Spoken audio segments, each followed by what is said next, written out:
Greetings, prisoners of gravity. This is Commander Rick. Well, I've finally seen every new TV series this season, and so I wanted to talk about recurring nightmares.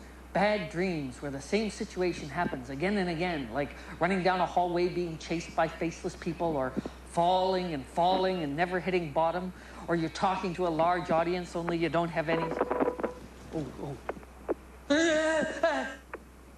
Oh. Greetings, prisoners of gravity. Maybe it's time we talk about dreams. Yes, yeah.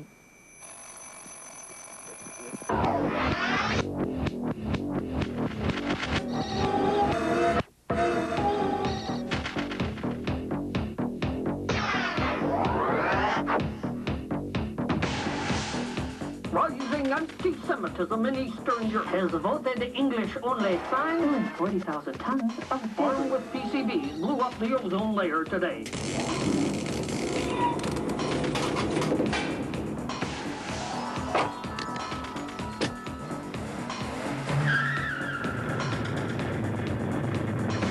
Standing by for solid rocket booster separation.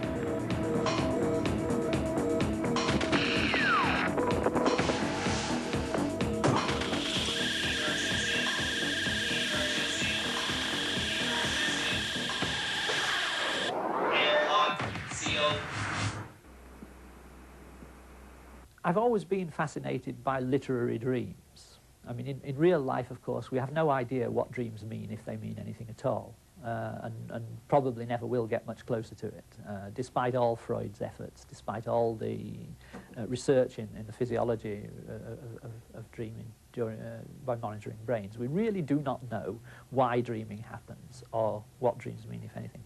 But in literary terms, because there's an author of a story, a dream in a story is always capable of meaning something, and indeed, if it isn't going to mean something, there's no point in putting it in a story at all.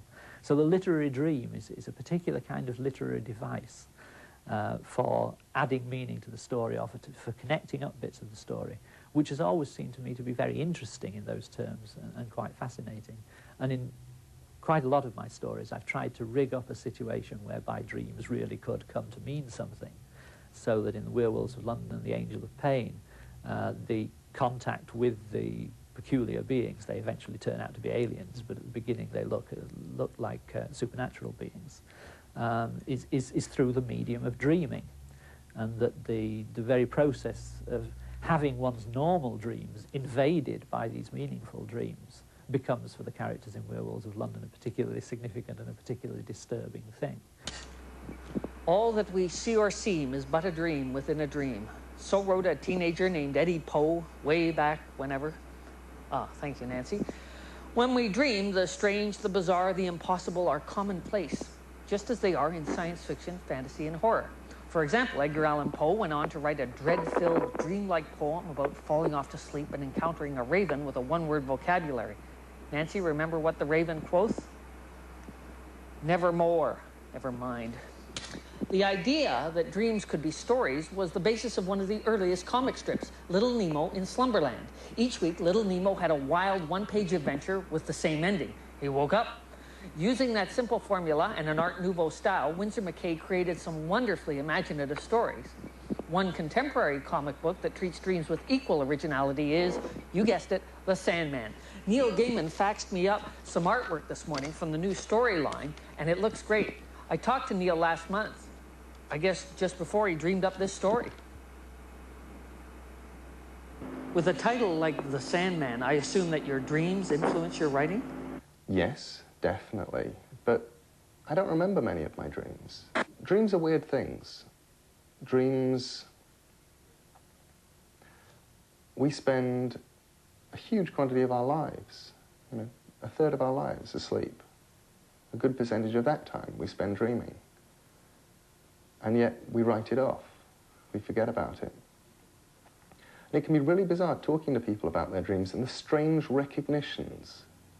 You can talk to people about how you'll be dreaming about walking into your kitchen and you're going to take out the garbage and you move this big plastic trash can and you notice behind it there's a swimming pool you hadn't seen before. And you thought, isn't that interesting? There's a swimming pool in my kitchen. Why didn't anybody tell me that? this is perfect dream logic. It's not story logic. It's very, very hard to convey in story form. Rick Veitch, creator of Brat Pack and many other things, has been doing a comic called Rarebit Fiends, which he basically does by doing a comic of his dream when he wakes up in the morning. Do a 6-panel version of his dream. These are strange, terrifying, bizarre things in which his friends weave in and out. He showed me one at San Diego, in which I turn up at his house dressed as Uncle Fester with a light bulb in my mouth.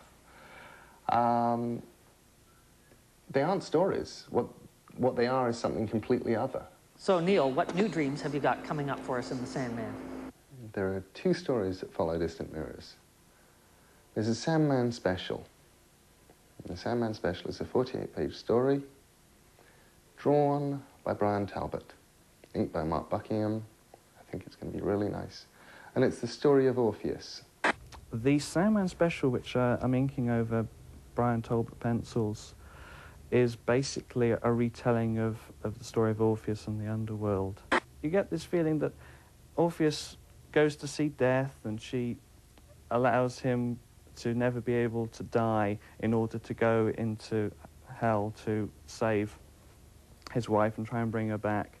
And all along the way, you get the feeling that really, if he just sort of sat down and tried to come to terms with his grief and go on with his life, things would have been far better. But his desire to keep pursuing this idealized vision of his wife ends up destroying him. He lives alone on a island with just the animals for company, playing his lyre, and eventually is torn apart. And of course he cannot die, and it's just his head left there on the beach. But you kind of feel like he deserved it, which is a bit nasty, really. But it was an interesting story to do.